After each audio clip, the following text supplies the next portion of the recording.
From Failure to Success. Martin Meadows' book From Failure to Success shows us how to grow from setbacks, overcome them, and prepare for future success. In order to help you succeed, the book explains what failure is and how to handle it creatively. Get on board and view failure from a different angle. Go ahead and read.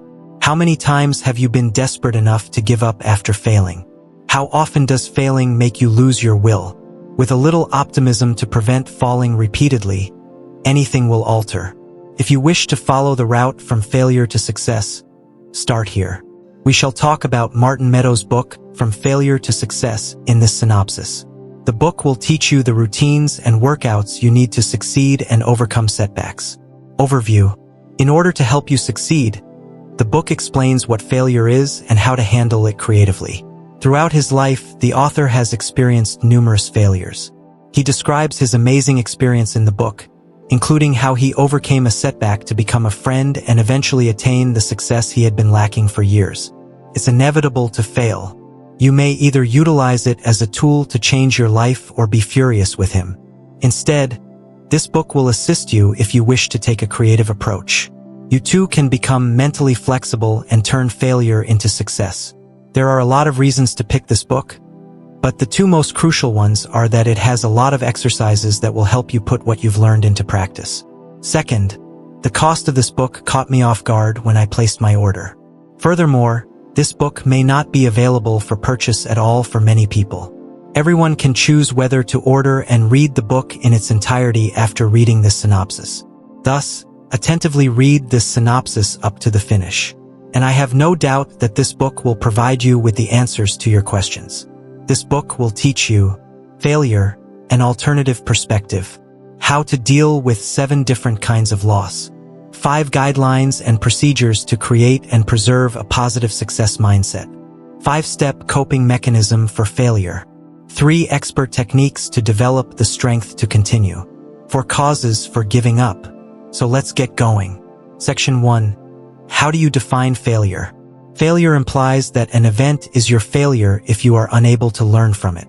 You will always learn something new if you consistently try new things and push yourself beyond your comfort zone. This will help you get stronger and accomplish your long-term objectives. The extent to which failure will impact your future is within your hands. You can alter your perception of failure by using the metaphors discussed in the book. 3 potent metaphors regarding failure are available. Consider failure as navigating a maze where each setback brings you one step closer to the finish line. Viewing failure as a tool for sculpture. Additionally, viewing failure as a filter that eliminates those who lack sufficient dedication. Practice. Gain knowledge from mistakes. The next time you fail, resist the urge to let go of your frustration, anger, despair, or self-blame. After giving yourself some time to work through your negative emotions, make a list of the things you've learned from not getting the outcome you wanted. Section 2. 7 different kinds of failure and how to deal with them. Failure 1. Surmounting an unstoppable failure. Failure that is unavoidable is the first small kind. However, there are numerous ways to better manage it. The most effective strategy is to embrace the Stoic concept, which states that you must accept and move on from circumstances beyond your control. Exercise. Make adjustments that are uncomfortable. Remind yourself that certain things are real and not up to you. Practice actively adjusting to difficult changes, and don't try to ignore your feelings. Refusing to accept them or leaving makes them worse. Now that the issue has been resolved and you can go forward, let me be your comfort. Practice. Keep in mind that everything is transient. You will cease taking things lightly, make a greater effort to keep them up, and be better equipped to handle the damage if you adopt this mindset. Failure 2. Handling failure owing to impractical expectations. Failure resulting from unrealistic expectations is the second minor category of failure. Because they are phony about their abilities, some people fall into a vicious cycle where they establish irrational expectations, fail, try again, and fail again. The following actions will stop this failure. Prior to establishing the aim, conduct the appropriate study. Loss results from foolish expectations that are unrealistic. When you are a novice, exercise caution. Suppose you focus on tried and true methods rather than searching for magic and you obtain mediocre results. If your present plan isn't working, be ready to switch it up. Being obstinate won't help if your strategy isn't workable. Recognize that plans rarely work out as expected. You will most likely underestimate what you can accomplish in less time, and it can take you longer than anticipated to complete your goal. Thus, exercise patience. Failure 3. Handling failure owing to insufficient concentration. The requirement for greater attention is the third minor form of failure. Your performance will suffer if you have too many goals in mind. Because you can only achieve key goals by sacrificing less important ones, this will cause you to fail more quickly. Set high priorities and focus your energies on achieving them to prevent this kind of failure. Limiting your attention is crucial for success. Accept dullness and continue doing the activities that you find enjoyable, even if they aren't as thrilling as they were at first. Exercise. Pay close attention to your extreme focus, the core of the objective you wish to accomplish. Frequently, you can identify a single, important step that will simplify or negate all other efforts. To improve your focus and clarity, do this. Concentrate on the extreme focus. Failure 4. Handling fear-driven failure. The fourth kind of failure is fear-based failure. It can be separated into 4 categories: fear of losing one's identity, fear of rejection, fear of the unknown, and dread of losing a relationship. The only way to overcome the fear of rejection and the fear of the unknown is to expose yourself to painful and challenging circumstances when you must deal with rejection or the unknown. You'll find it easier the more times you do it. You will soon learn to take action in spite of those unpleasant discomforts, and fear will no longer be a crippling force in your life. There are bad parts of your life that you think are you, which is why you fail out of fear of losing who you are. It is frightening and uncomfortable to discard undesirable characteristics that you believe define who you are, such as poverty, shyness, or weight. However, you must understand that life is a process of growth. Your life will be better the sooner you lose those awful things. People eventually worry about disconnecting while working or accomplishing their trip objectives. This is a legitimate fear. Some people will view your efforts as a danger to their dignity. Spending time with people who actively support your ambitions and don't act in this manner is the greatest course of action. Failure 5. Handling self-sabotage-related failure. Self-sabotage failure is the 5th type of failure. If you don't trust someone, they will compromise their efforts when they lack the courage to face their worries head-on or don't think they can accomplish a particular goal as a human being. This conduct typically entails fabricating conditions or justifications, which results in failure or inaction.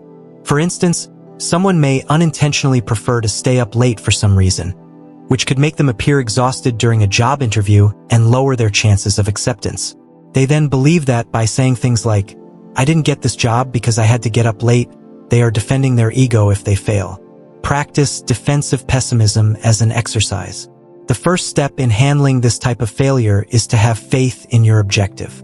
Build confidence that you must accomplish the strategy you are pursuing if you are unable to do so with yourself. You'll feel more confident about your ability to do this as a result. The second phase is to substitute a more realistic attitude, defensive pessimism, with the self-disability method, which involves creating obstacles and justifications to avoid anxiety or explain your failure. This approach visualizes bad outcomes and holds ourselves accountable for every obstacle that may arise. Get ready. They perform better and worry less as a result. Think about your worries one at a time and develop a plan to deal with them if you want to become a defensive pessimist. Strategic optimists, on the other hand, have a positive outlook on the future, which enables them to take better care of themselves and perform better. Change your control to become more optimistic by taking personal responsibility for all of your accomplishments and failures, stepping outside of your comfort zone to boost your confidence, facing unpleasant situations, and learning from bad things rather than justifying them. To find out why you're failing, take another look at them. Live in a fantasy world, after all. It entails embracing the idea that progress has no boundaries. Refuse the social brainwashing that teaches you to be ordinary and be realistic about how long it will take you to succeed. Dare to go against everything that is preventing you from doing what you know is right. Failure 6. Overcoming eagerness to handle failure. Impatience is a common cause of failure. Their slow progress frustrates them, so they either give up or set an unsteady pace. Failure is more likely than success in both situations. Focus on achieving the goal rather than just finishing it within the allotted time if you frequently fail because you become discouraged by slow progress. Don't let deadlines control your life. Avoid comparing yourself to others or being upset when you don't succeed while they do. While you might not be as skilled in one area as others, you might excel in another. Don't undervalue your talent because you have a better chance of outperforming those individuals in the long term. Recognize the difference between sprinting and marathoning if you fail because you are so driven to achieve your objective that you don't maintain a consistent daily schedule. To get up to speed with a new aim, a quick sprint might be very beneficial. Choose daily goals for this and concentrate on reaching them. After a set amount of time, say a few weeks or even a few months, this will greatly assist you in creating a more sustainable daily routine that will enable you to make effective plans for those long-term objectives that take years to accomplish. Because daily, consistent little steps are preferable to risks and accidents. Failure 7. Handling self-licensing related failure. A phenomena known as self-licensing occurs when someone who behaves well is more likely to act negatively. Like weight loss. In this case, be mindful of your post-exercise diet. Avoid consuming too many high-calorie items while working exercise. People occasionally consume more than is necessary, which causes the habit to contribute to weight gain rather than weight loss. When it comes to your health, don't blindly believe in healthy foods. Just because a food has a healthy label doesn't imply it's good for you. Thus, only consume foods that will keep you healthy. Every time you make a wise financial choice, know that you are turning down needless purchases. Therefore, act wisely when it comes to earning and saving money, and avoid hoarding unnecessary items. To save at least a tiny portion of your money, move it to an automatic monthly savings account. Give your credit card a minimal spending limit. Give yourself credit for the choices you have made that have improved your health and appearance, such as choosing to eat a nutritious salad rather than chocolate, working out instead of being lazy, and consuming more calories than you require. Section 2. 5 Guidelines and Activities for Creating and Sustaining a Success-Friendly Mentality. In addition to these 5 guidelines, it would be beneficial if you listen to the Thinking Book on Cuckoo FM, which shows how altering our thinking may help us accomplish our objectives. Rule 1. You should constantly embrace uncertainty and live life the hard way. Be certain that you fight against an uncomfortable circumstance rather than avoid it, since your ability to handle fear and uncertainty will determine how well your life turns out. Putting yourself in such a circumstance isn't always enjoyable, but it's one of the finest ways to draw more success into your life. Exercise. Taking the difficult route in life. At least once a week, try to place yourself in unsettling or frightening circumstances. This will help you become stronger and more equipped to deal with any unforeseen difficulties in a composed manner. Tell yourself that you must do something correctly because you are afraid the next time you are unsure or afraid of something. The second rule is to give your ego the finger. When you learn anything new, you shouldn't be afraid of looking foolish. You're headed for failure if you don't try again out of concern that you won't be tricked. Don't worry about your losses. Exercise. Give it another go. Put yourself in a lot of situations like this if you try to preserve your ego by not appearing foolish when you learn anything new. Try again instead of worrying about what other people think of you. Rule 3. Have confidence in your ability to succeed. You will be wasting your time and energy if you do not think you can succeed. Remind yourself that improving yourself will provide you with more resources to assist others if you restrict your growth to the point where it could harm them. List your sources of inspiration, connections, and other motivating factors if you need to identify your talents. After that, reflect on the problems you have resolved in the past and express gratitude for them. This will make you feel as though you deserve to succeed. Exercise resource mining. To help you discover your skills and train your mind to think more creatively, try these 3 powerful questions. 1. Why is achieving your objective so essential to you? Spend the time required to write the response to this query. Increasing your self-confidence will be easier if your motivations are greater. 2. What special abilities or assets do you possess that will enable you to accomplish your objectives? In this, write personal skills, attributes, and other resources to assist you reach your objective. 3. How did you accomplish your prior objectives using your resources or strengths? You will discover your true, inner self-confidence once you have compiled a list of reasons why you are feeling strong. For example, you may write that you are a loving person, that you are honest, that you are on time, that you love learning, that you offer importance, or that you have huge ideas. Whenever you are unsure, go over your list again until you feel secure. Rule 4. You must accept personal accountability. Accept personal accountability for all of your accomplishments and shortcomings. All successful people have adopted this specialty. Exercise. Take ownership of your actions. To do this, take the following 4 actions. Think back on the challenges you have overcome in the past. Recall at least one of your previous setbacks that led you to blame an outside force. Choose the options that will keep you challenged both now and in the future. Last but not least, substitute phrases like, "I don't have a choice," with "how I can do it." Rule 5. Determine your goals and pursue them. You ought to decide what you want out of life and pursue it. Maintaining a clear perspective on your life will enable you to concentrate and seize the appropriate chances. However, if you don't do this, you will regret your life since you won't be able to take advantage of the opportunities and succeed. Task. Construct a vision. To assist you recognize your goals when the proper chance presents itself, please write down your vision of how you want to live your life to the fullest. Create your vision with your entire life, relationships, finances, and health in mind. PRT 3, a 5-step guide to overcoming setbacks and recovering. Step 1, failure of the process. Processing failure is the first step in handling it. Failure weakens you and hurts your life as well. It can be so severe that you consider redesigning or become somewhat depressed. All of this is trivial, and you shouldn't suppress these emotions. You become numb, ignore failure, and repress the emotions it evokes. Some people become shocked in such a circumstance and give up on ever achieving again. Accept the situation and move on rather than focusing on failure. Emotional diversity is necessary for human beings. Eventually, after the loss, feelings of sadness or despair change. The most likely change is anger. Step 2. Make an excuse. Forgiveness is the second step in overcoming failure. You should forgive yourself for your loss and regain your confidence, even if some people who suffer from loss begin to despise themselves. Regaining self-confidence and coping with failure need transforming self-criticism into self-compassion. Be your best friend while exercising. The following are the top 3 strategies for becoming more kind to yourself. Imagine assisting a friend in overcoming failure. To do this, compose a letter that raises your expectations, similar to what your best friend might write. Transform your self-critical voice into constructive self-talk as you listen to it.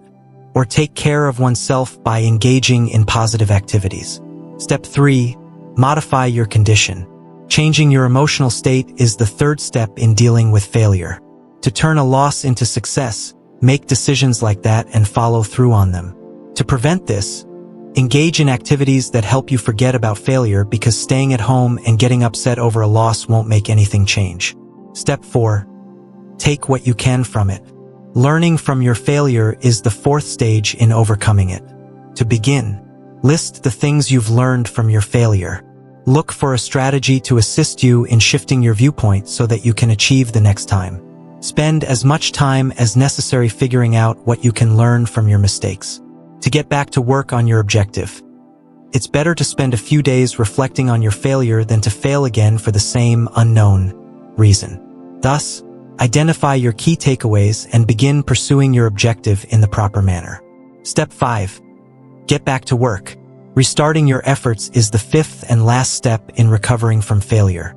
When you realize you're back where you started, you could be a little reluctant at first, but hitting a few little wins the first time can help you put a stop to your failures as soon as possible. You have 2 options for how to bounce back from failure. To achieve rapid results, start with a huge boom and an extreme strategy like the objective of rising early in the morning. Or gradually reintegrate yourself into a daily routine by taking tiny steps. You can resume your program with a hard workout for this, but it will be manageable at first. However, it may become difficult to do regularly after a while, so it is advisable to conduct a quick, simple session. Start out slowly and increase the duration and difficulty of your workout. Both strategies can be equally successful, so pick the one you believe will be most appropriate for your circumstances. Section 4. 3 expert techniques to strengthen and continue moving. Method 1. Find a passion.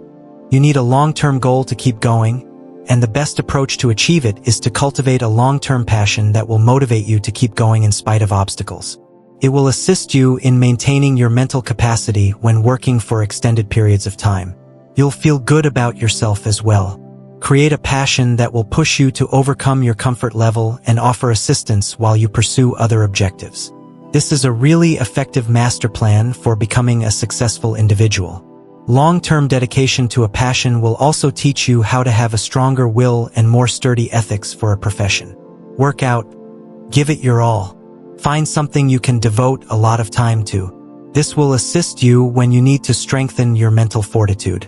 Sports, public speaking, stand-up comedy, dance, yoga, and travel are some examples of such concepts. Writing, programming, cooking, or artistic pursuits like painting, drawing, or photography are all examples of passions that should push you to always push yourself. Method 2. Adopt an experimental strategy. To develop the strength to continue, you'll need to try new things. You expose yourself to a potential knockout-like episode of disappointment if you have high hopes and think you can't let up. Repeating this activity over and over again can quickly exhaust your willpower. Exercise. Get an experiment ready. Setting a budget, a certain amount of money, time, or energy, and carrying out the experiment until you have tangible results are essential to its success. Strategy 3. Look for value no matter what happens. Your belief that your work is worthless is frequently the primary cause of your inability to continue. It makes sense that when you don't see any results, you would become frustrated.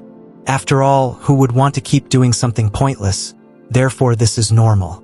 Although this reasoning makes sense, your efforts are rarely in vain. There is nearly always something valuable to contribute to your work, even if you feel like you need to improve. Recognizing that would be beneficial. Doing so can help you proceed. You will undoubtedly feel disappointed and unwilling to go on if you believe that your efforts have been a complete waste of time. Nobody wants to expend time or effort on endeavors that provide no outcomes. Knowing that your efforts and outcomes are worthwhile is crucial for this reason. Work out. Look for value. Whenever you feel that something is completely useless, acknowledge that you are grateful for the experience and, rather than feeling let down, consider the value you have contributed. Section 5. For reasons to quit. Reason 1. Leave it if it's not your congruent. You're wasting resources if you're pursuing something only because society expects you to, such as attending college or working at a job you detest. Spending money on something worthwhile in life is an option. Since such an objective is inconsistent with your personality, you should cease associating your goal largely with negative feelings in your daily life. When you labor toward the wrong goal, you not only waste the time and effort necessary to reach that goal. However, it may also mean lamenting the missed chances and poorly used resources. Never do anything you don't enjoy because doing so will only waste your time and energy rather than help you. Saying no is preferable in some situations. Reason 2. If you don't perform or accomplish at the level you desire, give up. To be content with your efforts, specify the degree of success you hope to accomplish when you set your goal. You should either step up your efforts or give up if your performance falls short of your goals.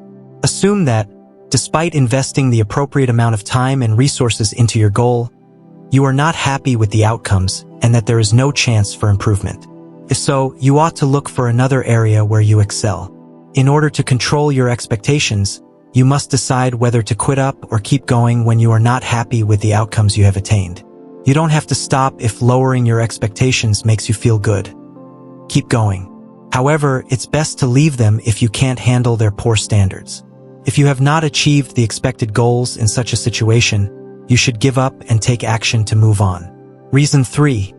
If you continue solely due to declining costs, give up.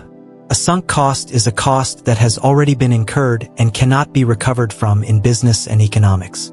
It's a sunk cost, much as when you purchase a non-refundable movie ticket. It makes sense to avoid going to the theater if you no longer want to see the film. You will lose the money you paid for the tickets and you will waste time if you leave. Instead of viewing a film like this, you could have done something more productive. As long as your goal is important to you, life is good. Remember that expenses you have already incurred cannot be recouped. Thus, you should let them go if you are only pursuing your goal because of sunk costs. And by using what you've learned, steer clear of those kinds of costly mistakes in the future. Reason 4. If you're playing catch-up all the time, stop. Your objective might not be as essential to you as you believe if you keep falling behind on it. Otherwise, in order to create time for this aim, you will need to forego the other objectives. It is a sign that your motivation is weak or that your goal is no longer your top priority if you are unable to find time for it but manage to complete the other tasks. In order to make time for your primary objective, you must let go of the things that are continuously diverting you if you want to work toward it. In the same way that trying to do too many things at once lowers performance, pursuing too many goals also lowers performance. Let's say you are always catching up to your aim. You might not care as much about your primary objective as you once did, and it might be better for you if you can find time for other things but hardly ever find time for it. You may abandon that objective. You can accomplish the crucial goals if you set aside certain less important ones and concentrate more on your main target. In conclusion, in order to learn how to turn failure into success, friends read the book From Failure to Success. The book contains numerous exercises and essential habits that you can practice every day to eliminate failure and move closer to success. The book will help you deal with failure and go on with your life. I hope you have a thorough understanding of the key points in the book and will use them to succeed in your life. You now understand failure, an alternative perspective, 7 failure kinds and strategies for dealing with them, 5 guidelines and procedures to create and preserve a positive success mindset, 5-step coping mechanism for failure, 3 expert techniques to develop the strength to continue, 4 causes for giving up. Book review: From Failure to Success. From Failure to Success explores the experiences of people who turned losses into victories and is a thought-provoking and inspirational book. Through gripping stories, the book emphasizes the strength of resiliency, willpower, and flexibility. The author expertly demonstrates how accepting setbacks as teaching moments can lead to success in the long run. This book is a must-read for everyone looking for motivation to overcome challenges and accomplish their goals, since it emphasizes the value of tenacity and a growth attitude. It's a ray of hope that exemplifies how a positive perspective on failures can change lives. Thank you. And there you have it, a whirlwind tour through the pages of From Failure to Success. I hope this summary has piqued your interest and inspired you to pick up this book. Whether you're a seasoned reader or a budding bookworm, there's something for everyone in this captivating story. As always, I'd love to hear your thoughts on the book and this video. Did I miss anything important? What did you think of the ending? Let me know in the comments below. If you enjoyed this video, please don't forget to hit that like button and subscribe to my channel for more bookish treasures. And if you're feeling extra generous, consider sharing this video with your friends and family. Until next time, happy reading!